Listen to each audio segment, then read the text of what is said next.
10వ వచనంలో వ్రాయబడినటువంటి మాట మనం చదువుకోవడం జరిగింది. నీవే నా దేవుడవు, నీ చిత్తానుసారంగా ప్రవర్తించుటకు నాకు నేర్పుము. దయగల నీ ఆత్మ సమభూమి గల ప్రదేశమందు నన్ను నడిపించును గాక అని చెప్పినటువంటి ఈ సందర్భాన్ని మనం చదువుకున్నాం. దావీదు మహారాజు వ్రాసినటువంటి కీర్తన ఇది. తన జీవితంలో ఎన్నో ఆటుపోటుల మధ్యలో దేవుని అందున్న పరిపూర్ణమైన విశ్వాసము, భయభక్తులతో తన జీవితాన్ని కొనసాగిస్తున్నటువంటి తరుణములో చాలాసార్లు సంతోష గానాలు రాశాడు, సంతోషముతో పాడే కీర్తనలు. బాధలో ఉన్నప్పుడు ఆ కీర్తనలు రాసి తన బాధను వ్యక్తపరిచి ప్రభువును స్తుతించినట్లుగా చూస్తాం.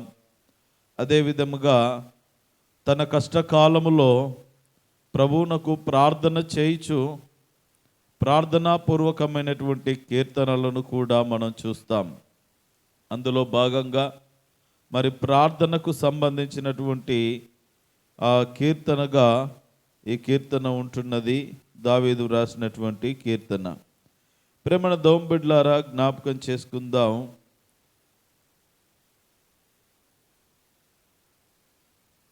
ఇక్కడ దావీదు చేస్తున్నటువంటి ప్రార్థనలో ఒక చక్కటి విషయము మనకు కనబడతా ఉన్నది. మనం కూడా ప్రతిదినము ప్రార్థన చేస్తాము, కానీ ఇక్కడ దావీదు చెప్పిన మాటకును మన మాటలకును చాలా వ్యత్యాసం ఉంటుంది. దావీదు మాట ఏంటి అనంటే, నీవే నా దేవుడవు, నీ చిత్తానుసారంగా ప్రవర్తించడానికి నాకు నేర్పుము అని దావీదు ప్రార్థన చేస్తూ ఉన్నాడు. మనం కూడా ప్రార్థన చేస్తాం ఏంటంటే, అయ్యా నా చిత్తానుసారంగా నేను నడుచుకోవడానికి నువ్వు నాకు సహాయం చేయి. అంటే మనకు ఏది ఇష్టమో, మనము ఎలా బ్రతకాలనుకుంటున్నామో, మనకు ఏది అవసరమో ఈ సంబంధమైనటువంటి విషయాలను అడుగుతాము తప్ప, ప్రభువా మరి నా పట్ల నీ చిత్తం ఏంటి, నా పట్ల నీ ప్రణాళిక ఏంటి, నా విషయంలో నీ ఆలోచన తీరు ఏంటి, నాకు కాస్త నేర్పించు, దాని ప్రకారము నేను జీవించడానికి నీవే నాకు కృపనిమ్మని ప్రార్థన చేసేటటువంటి విశ్వాసుల సంఖ్య ఎంత ఉన్నదని ఈ రోజున మనము ప్రశ్నించుకోవాలి. ఎప్పుడు చూడు మన అవసరతలు, ముఖ్యంగా నిన్నటి దినమున నేర్చుకున్నట్టుగా ఈ భూలోక సంబంధమైన వాటి మీద మనసు పెట్టి మనకు ఈ భూమి మీద ఏది అవసరమో, ఈ ఆర్థిక వనరులు కావచ్చు, ధనము కావచ్చు, ధాన్యము కావచ్చు, బ్రతుకు తెరువు కొరకు, ఈ రీతిగా ఇహలోక సంబంధమైనటువంటి విషయాల మీద ఉన్నటువంటి ఆలోచన దైవ సంబంధమైనటువంటి విషయాలలో నేటి విశ్వాసులకు లేదనే చెప్పాలి. కానీ దావీదు మహారాజు చాలా చక్కటి ప్రార్థన చేస్తూ ఉన్నాడు. నీవే నా దేవుడవు అని అక్కడ దేవుణ్ణి ఒప్పుకుంటూ ఉన్నాడు. నా దేవుడవు నీవేనయ్యా. ఆయన మనకు దేవుడుగా ఉంటే మనం ఆయన చెప్పినట్టు వినాలి. ఇప్పుడు భక్తుడు చెప్పినట్టు దేవుడు వినాలా, దేవుడు చెప్పినట్టు భక్తుడు వినాలా? దేవుడు చెప్పినట్లుగా భక్తుడు వినాలి. భక్తుడు ప్రార్థన చేస్తే దేవుడు వినాలి. అది కూడా రైటే కదా. దేవుడు ఎల్లప్పుడూ మన ప్రార్థన వినడానికి సంసిద్ధుడే, కానీ అడిగే పద్ధతులు కూడా భక్తుడు అడగాలి కదా. ఎప్పుడు చూడు నాకేమి కావాలి, నాకు ఏది ఇష్టం అనేటువంటిది అడగడము తప్ప, అసలు నా పట్ల నీ ఉద్దేశం ఏంటి నాయనా, నా విషయంలో నీ చిత్తం ఏంటి, నేను ఎలా బ్రతుకుతే నీకు ఇష్టం, ఒకసారి నాకు నేర్పించవా అని ప్రార్థన చేసేటటువంటి ఆ మధురానుభూతి ఎంతమంది విశ్వాసులలో ఉన్నదనేటువంటిది ఈరోజున ప్రశ్నార్థకంగా మిగిలింది. ప్రేమణ దోం బిడ్లారా, అనేక మార్లు మనకిష్టమైనటువంటి రీతిగా నడుచుకుంటున్నటువంటి విధముగా దేవునికి ఇష్టమైనటువంటి రీతిగా మనము నడుచుకోలేకపోతూ ఉన్నాం. అందుకే ఆ విషయాన్ని గ్రహించినటువంటి దావీదు మహారాజు ఏమడుగుతున్నాడంటే, అయ్యా నీవే నా దేవుడవు, కాబట్టి నీవు నా దేవుడవు గనుక, నేను నిన్ను నమ్ముకున్న బిడ్డను గనుక, నాకిష్టం వచ్చినట్లు నేను బ్రతకకుండా నీకిష్టం వచ్చినట్లు బ్రతకాలనుకుంటున్నాను. నీ చిత్తానుసారంగా నీకు నచ్చినట్లుగా ఎలా బ్రతకాలో నాకు నేర్పము అని ఒక అత్యద్భుతమైనటువంటి అర్థవంతమైనటువంటి ప్రార్థన చేస్తూ ఉన్నాడు. మనము ముఖ్యంగా ఇలాంటి కూడికలు మనం పెట్టుకుంటున్నప్పుడు అండి, చాలా రకాలుగా మనం ప్రార్థన చేస్తాం. మీ అవసరతల గురించి, మీ అక్కరల గురించి దేవుని సన్నిధిలో అడగకూడదనేటువంటి విషయాన్ని నేను చెప్పడం లేదు. మన అవసరతలు దేవుడు తీర్చకపోతే ఎవరు తీరుస్తారు? ఆయన దగ్గర చెప్పుకోకపోతే ఏ మనిషి దగ్గర చెప్పుకుంటే ప్రయోజనం ఉంటుంది? చెప్పుకోవాలని తీరుస్తాడు.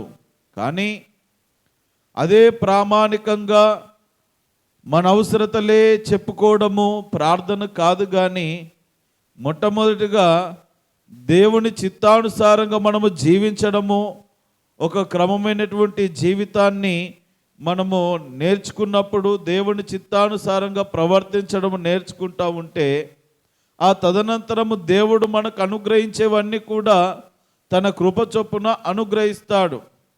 ఈ రోజుల్లో మన చిత్తానికి, మన ఇష్టానికి ఉన్న ప్రాధాన్యత దేవుని ఇష్టానికి లేదు. మనం అనుకుంటూ ఉంటాం, మన పిల్లల విషయంలో నేను చెప్పినట్లుగా వినాలని కోరుకుంటాం. వాళ్ళు కొంతమంది వినరు, తప్పు త్రోవలో వెళ్ళిపోతారు. నేను అప్పుడే చెప్పాను కదా, నాకు తెలుసు, అప్పుడే నేను చెప్పినట్టు వింటే నువ్వు ఎప్పుడూ బాగుపడేవాడివి, ఎప్పుడూ బాగుపడేదానివి. నేను చెప్పినట్టు వినలేదు కనుక ఇదిగో నీకు ఈ గతి పట్టింది, నీకు ఈ కష్టం వచ్చింది, నష్టం వచ్చిందని ఈనాటి తల్లిదండ్రులు పిల్లల విషయంలో కాస్త బాధను వ్యక్తపరిచి ఆ పరిస్థితిని వారు కలిగి ఉంటారు. మరి మనము మన పిల్లల విషయంలోనే మన ఇష్టం చొప్పున మన పిల్లలు నడవాలని కోరుకుంటున్నప్పుడు, దేవుని ప్రజలు దేవుని ఇష్టము చొప్పున నడవాలని అనుకుంటంలో ఏ విధమైనటువంటి తప్పిదము లేదు కదా. మనం మనుషులము, ఆయన దేవుడు. మనుషులముగానే మనం అంతగా మన పిల్లల పట్ల ప్రాధాన్యత వహిస్తున్నప్పుడు, దేవుడు కూడా తన ప్రజల పట్ల అలాంటి ప్రాధాన్యత వహిస్తాడని మనము జ్ఞాపకము చేసుకోవాలి. రెండు చేతులు పైకెత్తి హల్లెలూయా చెప్పండి. హల్లెలూయా. దించండి, మరలా ఎత్తండి. హల్లెలూయా. జాగ్రత్తగా వినండి ప్రేమణ దోం బిడ్లారా. చాలా సందర్భాల్లో దేవుని చిత్తానికి లోబడినటువంటి ప్రజలముగా మనం మిగిలిపోతూ ఉన్నాం. ఒక వ్యక్తి బాగా డబ్బులు మూటగట్టుకొని, పూర్వకాలంలో మరిక చాలా సొమ్ములు మూటగట్టుకొని, ఈ రోజుల్లో ఉన్నటువంటి ఫెసిలిటీ ఆ రోజుల్లో లేదు కనుక ఆయన పట్టణానికి నడుచుకుంటూ పోతూ ఉన్నాడంట. పట్టణానికి నడుచుకుంటూ పోతూ ఉంటే ఇలాగునే చక్కటి భక్తిపరుడైనటువంటి ఒక వ్యక్తి ఎదురుపడి, ఎక్కడికి వెళ్తున్నావు నాయనా అంటే, ఏం లేదు, నా దగ్గర చాలా డబ్బులు నేను కూడబెట్టుకున్నాను, ఒక మంచి పాడి పశువును కొనుక్కొని రావాలనుకుంటున్నాను, ఇక డబ్బులు నాకు కావాల్సిన నేను చాలా రోజుల నుండి సమకూర్చుకున్నాను, వెళ్ళేసి ఓ మంచి పశువును, ఒక ఆవును తెచ్చుకోవాలి, చక్కగా నేను వ్యాపారం చేసుకొని బ్రతకాలనుకుంటున్నాను అనేసి ఆ వ్యక్తికి చెప్తా ఉన్నాడంట. అప్పుడు అంటా ఉన్నాడు, ఒరే నాయనా, వెళ్తేవి కానీ దేవుని చిత్తమైతే నేను వెళ్తాను, దేవుని చిత్తమైతే నేను ఇది చేస్తానని చెప్పాలా మనము దేవుని ప్రజలము. నేను వెళ్తాను, నేను చేస్తాను, నేను వస్తాను, నేను తెచ్చుకుంటాను, నా దగ్గర డబ్బులు ఉన్నాయని మనం ఆ రీతిగా మాట్లాడడానికి మనకు భక్తులకు తగదు అని చెప్పినప్పుడు, దీంట్లో దేవుని చిత్తం ఏమున్నది? నేను కష్టపడ్డాను, నాకు డబ్బులు వచ్చాయి, రూపాయి కూడబెట్టుకున్నాను, ఈరోజు నా జేబులో పెట్టుకున్నాను, రేపు పట్నం వెళ్తాను, చక్కటి ఆవును పాడి పశువును తీసుకొచ్చుకుంటాను, నేను వ్యాపారం చేసుకొని ఏదో నా బ్రతుకు నేను బ్రతుకుతాను. దీంట్లో దేవుని చిత్తం ఏముందయ్యా, నేను ఇక ఏ దేవుని చిత్తం లేదనేసి గమ్మున డబ్బులు అట్లాగే సంచి మూట కట్టుకొని పట్నం వెళ్ళిపోయాడు. మార్గ మధ్యలో దొంగలు పట్టుకొని దబిడి మొత్తం ఇరగజంపి మొత్తం మీద గాయాల పాలు చేసి ఉన్న డబ్బులు లాక్కొని కింద ఎత్తేసిపోయారు. ఏం చేయాలో తెలీదు. మార్గ మధ్యలో ఇక పట్నం వెళ్ళలేక, పశువును కొనుక్కోలేక మరలా దెబ్బకి వెనక్కి తిరిగి ఆ గాయాల పాలై తిరిగి వస్తున్నటువంటి తన స్నేహితుని చూసిన ఈ స్నేహితుడు మరలా, ఏమైందయ్యా, ఏమైంది అంటే ఇట్లా జరిగింది. సరే మరి ఇప్పుడు ఎక్కడికి వెళ్తున్నావు, ఏమైంది అంటే విషయం అంతా చెప్పాడు. ఇట్లా నన్ను మార్గ మధ్యలో దొంగలు పట్టుకున్నారు, ఉన్న డబ్బు సొమ్ముల మూట అంతా తీసేసుకొని ఇరగదన్నారు, ఇక ఏం చేయాలో అర్థం కాక ఇక ఇంకేమున్నది, ఎక్కడికి వెళ్తాం, తిరిగి వస్తూ ఉన్నానంటే, సరే ఇప్పుడు ఎక్కడికి వెళ్తామంటే దేవుని చిత్తమైతే నేను ఇంటికి వెళ్తాను అన్నాడంట. ఏంటి, దేవుని చిత్తమైతే ఇప్పుడు నేను ఇంటికి వెళ్తాను అని చెప్తే, ఆహా ఎంత మార్పు వచ్చింది వీళ్ళు అని అనుకున్నాడంట. కొన్నిసార్లు మన దగ్గర కొన్ని వసతులు కలిగినప్పుడు అంటే దేవుని చిత్తానితో పని లేకుండా మనం ప్రవర్తిస్తూ ఉంటాం. అదే దేవుని చిత్తమైతే, దేవుని కృప చొప్పున నాకు 4 రూపాయలు దేవుడు ఇచ్చాడు, దేవుని చిత్తమైతే ఇది కొనుక్కుంటానని ముందు వాడు చెప్పినట్టుగా అనింటే పీడబోయేది. అంటే దేవుని చిత్తము చొప్పున చేయడము ఒక విశ్వాసి యొక్క లక్షణము. అందుకే మనం ప్రార్థన కూడా చేస్తాం, పరలోక ప్రార్థన. చెప్పండి అందరూ, పరలోకమందున్న నీ నామము, నీ రాజ్యము వచ్చునుగాక, నీ చిత్తము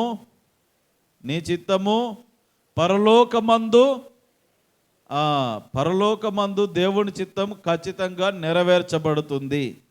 నీ రాజ్యం వచ్చునుగాక అని ప్రార్థన చేస్తామంటే అక్కడ పరిశుద్ధత, ఎప్పుడు ప్రభువుని ఆరాధించే ఆకలి దప్పులు లేనటువంటి రాజ్యము, అందమైనటువంటి ఆరోగ్యకరమైనటువంటి ఆత్మ సంబంధమైనటువంటి న్యాయమైనటువంటి పరిపాలన ఉన్నటువంటి రాజ్యము. ఆ రాజ్యం ఇక్కడికి రావాలని మనం ఆ ప్రార్థనలో జ్ఞాపకం చేసుకుంటాము.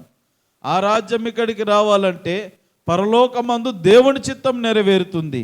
మరి భూలోకంలో ఆ చిత్తాన్ని నేను నెరవేర్చాలి కదా, అప్పుడు ఆ రాజ్యము మనకు అనుగ్రహించబడుతుంది. ఆ నీతి న్యాయములతో కూడినటువంటి పరిపాలన మన మధ్యలో జరుగుతుంది. కాబట్టి ప్రేమన దేవుని బిడ్డలారా, దేవుని చిత్తాన్ని నేను జరిగించాలి, అది మన బాధ్యత. కాబట్టి జ్ఞాపకం చేసుకుందాం, ఇదిగో ప్రభువా నీవే నా దేవుడవు, నీ చిత్తానుసారంగా ప్రవర్తించుటకు నాకు నేర్పించుము. దయగల నీ ఆత్మ చేత నన్ను సమభూమి గల ప్రదేశములో నడిపించుము. సమభూమి గల ప్రదేశములు అంటే ఎచ్చు తగ్గులు లేకుండా నన్ను సమతలముగా నా జీవిత యాత్రను కొనసాగించు ప్రభువా. ఏ విధమైనటువంటి ఆడంబరాలకు పోకుండాను, ఏ విధమైనటువంటి హీన దశకు వెళ్ళకుండాను ఒక సమతుల్యమైనటువంటి జీవిత విధానము, వైఖరిని నాకు దయచేయము ప్రభువా అని ప్రార్థన చేస్తున్న అత్యద్భుతమైనటువంటి సందర్భాన్ని చూస్తూ ఉన్నాం. కీర్తనల గ్రంథము 25వ కీర్తన 4వ చరణాన్ని చదువుదాం. 25వ కీర్తన 4వ చరణం. యెహోవా నీ మార్గమును నాకు తెలియజేయుము, నీ త్రోవలను నాకు తేటపరచుము. ప్రేమణ దేవుని బిడ్డలారా, దేవుని చిత్తము కొన్నిసార్లు ఆయన నడిపించే మార్గములో ఉంటుంది.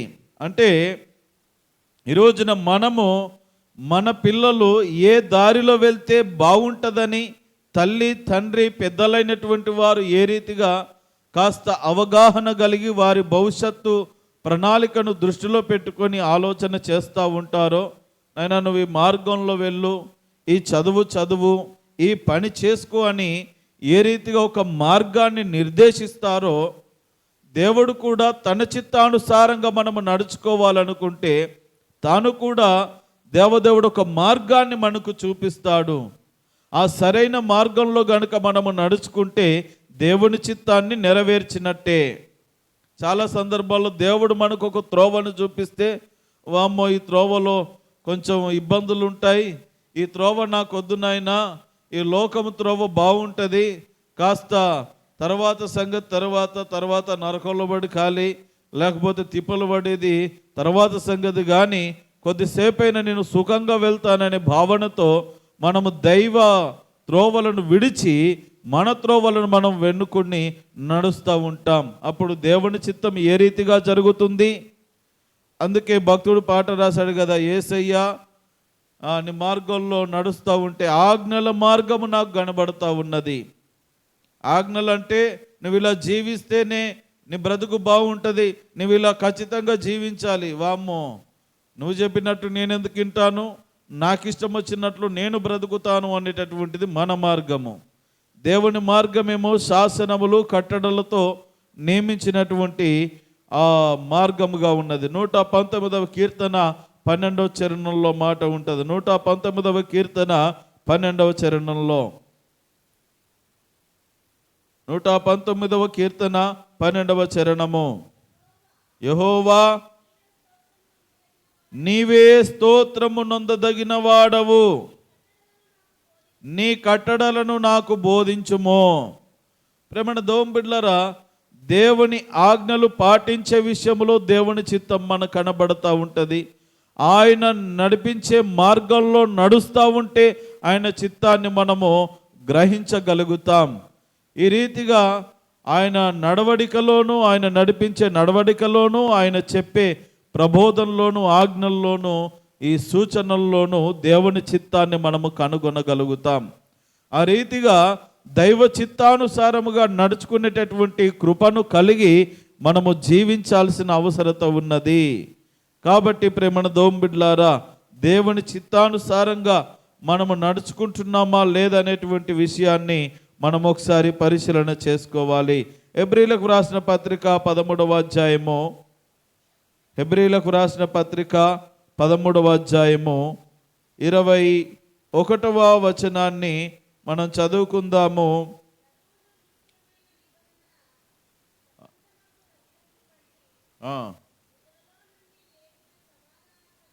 దేవుడు యేసుక్రీస్తు తన దృష్టికి అనుకూలమైన దానిని జరిగించుచు ప్రతి మంచి విషయంలోనూ తన చిత్త ప్రకారము చేయుటకు మిమ్మును సిద్ధపరచునుగాక.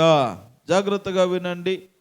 క్రీస్తు ద్వారా తన దృష్టికి అనుకూలమైన దానిని మనలో జరిగించుచు ప్రతి మంచి విషయములో తన చిత్త ప్రకారము చేయుటకు మిమ్మును సిద్ధపరచునుగాక. ఈరోజున దేవుని ప్రజలమైనటువంటి మనమందరము కూడా దేవుని చిత్తానుసారముగా జీవించాలి. ఆయన చిత్తాన్ని మనము చేయుటకు దేవుడు మనల్ని సిద్ధపరచునుగాక అని పౌలు భక్తుడు దీవిస్తూ మాట వ్రాస్తూ ఉన్నాడు. ప్రతి విషయంలో కూడా మనము దేవుని చిత్తాన్ని నెరవేర్చే భక్తులముగా ఉండాలి. కాబట్టి ప్రేమణ దోంబిడ్లారా, యేసుక్రీస్తు ఏ రీతిగా దైవ చిత్తాన్ని నెరవేర్చాడో ఆ క్రీస్తును అనుసరిస్తున్నటువంటి మనము ఆయన చిత్తాన్ని నెరవేర్చాలి. ప్రభువు నెరవేర్చాడా లేదా? ఆయన శిలువ మరణానికి ముందు ఆ గెత్సెమనే తోటలో ప్రార్థన చేస్తూ ఉంటే మరొక పాత్ర ఆయన దగ్గరికి వస్తూ ఉన్నది. అనగా సూచనగా రేపటి దినమున నీవు పొందబోయేటటువంటి ఆ భయంకరమైనటువంటి శ్రమలకు సాదృశ్యముగా ఉన్న ఆ గిన్నె ఇదిగో అని దేవుడు పంపిస్తూ ఉంటే అది చూసి, ప్రభువా, యేసు ప్రభుల వారు అక్కడ ప్రార్థన చేస్తూ ఉంటాడు, ఈ గిన్నెను నా యొద్ద నుండి తొలగించుము, అయినను నా ఇష్టము కాదు, నా చిత్తము కాదు, నీ ఇష్టము చొప్పున నేను నీ చిత్త ప్రకారమే కానిమ్ము. అందుకే ప్రేమణ దోంబిడ్లారా, సంపూర్ణంగా యేసుక్రీస్తు ప్రభుల వారు దైవ చిత్తానికి లోబడి ఆ కార్యాన్ని నెరవేర్చాడు. ఆ శిలువ కార్యము చేయుట ద్వారానే, ఆయన సంపూర్ణముగా దేవుని చిత్తాన్ని నెరవేర్చుట ద్వారా ఈ రోజున మనమందరము కూడా క్రీస్తు రక్తము చేత కడగబడి విలువ పెట్టి కొనబడినటువంటి వారమై దేవుని రాజ్య నివాసులముగా, దేవుని ఆ క్రీస్తుని వెంబడించే క్రైస్తవులముగా మనము మార్చబడ్డాము గనుక మనము కూడా దైవ చిత్తాన్ని నెరవేర్చాలి. దేవునికి మహిమ కలుగును గాక. చివరిగా ఈ మాట నాతో పాటు చెప్పండి. నీవే నా దేవుడవు, నీ చిత్తానుసారముగా ప్రవర్తించుటకు నాకు నేర్పుము. మరలా చెప్పండి. నీవే నా దేవుడవు, నీ చిత్తానుసారముగా ప్రవర్తించుటకు నాకు నేర్పించుము. అటు కృపను దేవుడు మీ అందరికీ అనుగ్రహించి నడిపించునుగాక. మరి ఇక నుండైనను మన ఇష్టము చొప్పున, మన చిత్తము చొప్పున కాకుండా దేవుని చిత్త ప్రకారముగా జీవించుటకు మనము తీర్మానము చేసుకున్నట్లుగా దేవుని చిత్తానికి లోబడదాం. దేవుని చిత్తాన్ని మనము జరిగించుదాం. మనం ఏది చేసినా, ఏది చెప్పినా దేవుని చిత్తమైతే ఇది చేస్తాను, దేవుని చిత్తమైతే ఇలా ఉంటానన్నట్లుగా దైవ చిత్తానుసారంగా జీవించడానికి ప్రయత్నం చేద్దాం. అట్టి కృపను దేవుడు మీకెల్లరికి అనుగ్రహించి నడిపించునుగాక. రేపటి దినమున ఆర్ పౌలయ్య, ఉపలపాటి ఏసమ్మ ప్రార్థన చేయవలసి ఉన్నది. ఎం రాజేశ్వరి బైబిల్ పఠనం సిద్ధపడాలని ప్రభు పేరిట మనవి చేస్తూ ఉన్నాను. అందరం లేచి నిలబడదాం. ముగింపు ప్రార్థన ఆశీర్వాదముతో కార్యక్రమాన్ని ముగించుకుందాం. ప్రకటన. ఈ శుక్రవారము మరి టీజీ నగర్ లైన్లో ఉన్నటువంటి మన విశ్వాసులందరూ కలిసి, కుటుంబాలు అందరూ కలిసి భోజనాలు ఏర్పాటు చేస్తామని తెలియజేశారు. దేవుడు వారిని మరి ముందుకొచ్చిన ప్రతి కుటుంబాలను సమృద్ధిగా దీవించును గాక. అందరూ కళ్ళు మూసుకుంటుండగా ప్రార్థన. దయగలిగిన మా తండ్రి, కృపగలిగిన మా రక్షకానికి వందనాలు, కృతజ్ఞతాస్తులు చెల్లిస్తూ ఉన్నాం. ఆసక్తితో నీ పాదాల చెంత చేరిన ఈ నీ ప్రియ ప్రజలందరినీ పేరు పేరు వరుసన దీవించి ఆశీర్వదించి ఆయురారోగ్యములతో, సుఖ సంతోషములతో, శాంతి సమాధానములతో వర్ధిలింపచేయండి. ఎవరికి ఏ కష్టము, నష్టము, వ్యాధి, బాధలు, సమస్యలు ఉన్నవో యేసు నామమున తీర్చాలని ప్రార్థన చేస్తూ ఉన్నాం. మా ప్రభువా, ప్రతి కుటుంబంలో నెమ్మది, క్షేమమును దయచేసి ప్రతి ఒక్కరు కూడా నీ చిత్తానికి లోబడి నీ చిత్తాన్ని జరిగించుటకు సహాయం చేయమని వేడుకొనుచున్నాం. ప్రతి వారి జీవితంలో నీ చిత్తమే నెరవేర్చబడాలని ప్రార్థన చేస్తూ ఉన్నాం. మా ప్రభువా, మా సంఘములోను నీ చిత్తము నెరవేర్చాలని ప్రార్థన చేస్తూ ఉన్నాం. మా ప్రభువా, మధ్యలో ఎవరైతే అనారోగ్యం చేత పీడించబడుతున్నారో పరిపూర్ణమైన స్వస్థతనియండి, ఆయుష్నియండి, ఆరోగ్యమునియండి, క్షేమమును దయచేయమని ప్రార్థిస్తూ ఉన్నాం. మా ప్రభువా, మరి సన్నిధిలో వేడుకొనుచున్నాం. చేరవచ్చినటువంటి ప్రతి వారిని దీవించి ప్రతి వారి యొక్క హృదయ వాంఛలను తీర్చండి. ఎవరైతే ఉపవాస దీక్షలో ఉండి వారి హృదయ వాంఛలు ఏవైతే కలిగి ఉన్నారో వాటిని నెరవేర్చాలని ప్రార్థిస్తూ ఉన్నాం. మా ప్రభువా, మరి ఈ లోకములో నీవే మా దేవుడవు, నీకంటే క్షేమాధారం ఏదో ఎక్కడ లేదు నాయన. అనునిత్యము నీ చిత్తానుసారంగా ప్రవర్తించడానికి మాకు నేర్పించండి.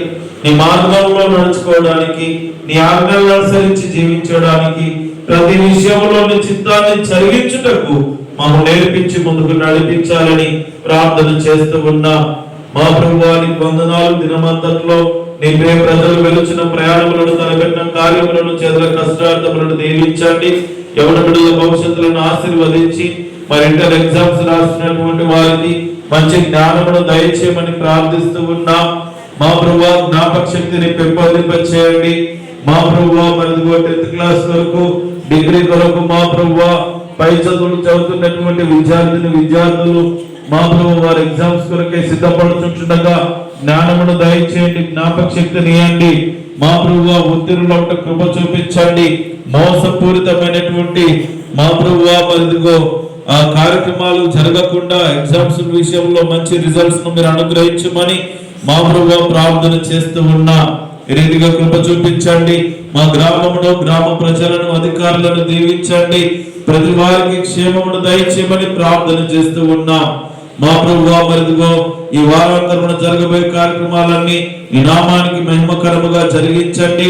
మరి శుక్రవారం రోజున భోజనాలు ఏర్పాటు చేయడానికి ముందుకు వచ్చినటువంటి మా ప్రభువా, టీజీ నగర్ లైన్ లో ఉన్నటువంటి మా ప్రభువా కుటుంబాలన్నింటినీ దీవిస్తూ వారి కష్టార్థములను ఆశీర్వదిస్తూ ఉన్నాం. మరి శుక్రవారం వరకు కావలసిన ఆర్థిక వనరులు వారికి సమకూర్చి అందరూ ఐక్యతా భావముతో మా ప్రభువా మరి కలిసిమెలిసి చేసి మా ప్రభువా మరిదిగో అనేకులను మా ప్రభువా అనేకుల ఆకలి తీర్చి మా ప్రభువా మరి ఆశీర్వాదం పొందుకునే కృపలను దయచేయమని ప్రార్థిస్తూ ఉన్నాం. ఈ రీతిగా మీరు కృప చూపించండి, సహాయం చేయండి. మా ప్రభువా మరి కష్టపడి మా ప్రభువా నిద్రను చంపుకొని చక్కగా మందిరంలో పరిచర్య చేస్తున్నటువంటి సమయాలు వంటి మా ప్రభు గొప్ప ఆధిక్యతను కలుగ చేసిన ఈ యవన బిడ్డల కొరకే, చిన్న బిడ్డల కొరకే ప్రార్థిస్తూ ఉన్నాం. వారిని వారి భవిష్యత్తును దీవించండి, గొప్ప స్థితిలో నిలబెట్టండి. మా ప్రభు తల్లిదండ్రుల కుటుంబాలను ఆశీర్వదించమని ప్రార్థిస్తూ ఉన్నాం. మందిరాలను శుభ్రం చేస్తున్న ప్రజలను దీవించండి, వారి దేవాచరణను తీర్చండి. గర్భిణీ స్త్రీలను జ్ఞాపకం చేస్తుంది. మా ప్రభు సుఖమైన కాన్పులు దయచేయండి. గర్భఫలం లేని వారి కుమారులు కుమార్తెలను బహుమానముగా దయచేయమని ప్రార్థిస్తూ ఉన్నాం. మందిర వెనుక నిర్మాణ పనులు జరుగుతుండే కావలసిన ఆర్థిక వనరులు సమకూర్చమని ప్రార్థిస్తూ ఉన్నాం. మా ప్రభు యోసేపు వారి కలవతిని ముట్టి స్వస్థపరచమని ప్రార్థిస్తూ ఉన్నాం. ఈ రీతిగా ప్రతి వారిని అసంగతాలకు అప్పచెప్తూ ఎత్తిపడుతూ ప్రార్థిస్తూ ఉన్నాం. సమస్తము మీరే మా ప్రభువా జరిగించి నీ చిత్తానుసారంగా మమ్మల్ని నడిపించి మహిమాగణత ప్రభావాలు పొందుకొనుమని మా ప్రభువా ఈ 40 రోజుల్లో నీ చిత్తాన్ని జరిగించుటకు మాకు నేర్పించి నీ చిత్తానుసారంగా మా జీవిత కాలం అంతా బ్రతికే కృపను దయచేయగలరని నజరేయుడైన యేసుక్రీస్తు దివ్య నామమున ప్రార్థించి అడిగి వేడుకొనుచున్నాము తండ్రి. పరలోకమందున్న మా తండ్రి, నీ నామం పరిశుద్ధపరచబడుగాక, నీ రాజ్యం మాకు వచ్చును గాక, నీ చిత్తం పరలోకమందు నెరవేర్చినట్లు భూమి మీద నెరవేరును గాక. మా అనుదిన ఆహారం నేడు మాకు దయచేయము, మా మనసులకు క్షమించిన ప్రకారం మీరు మనం క్షమించము, మమ్మల్ని శోధనలోకి కాకుండా తప్పించము.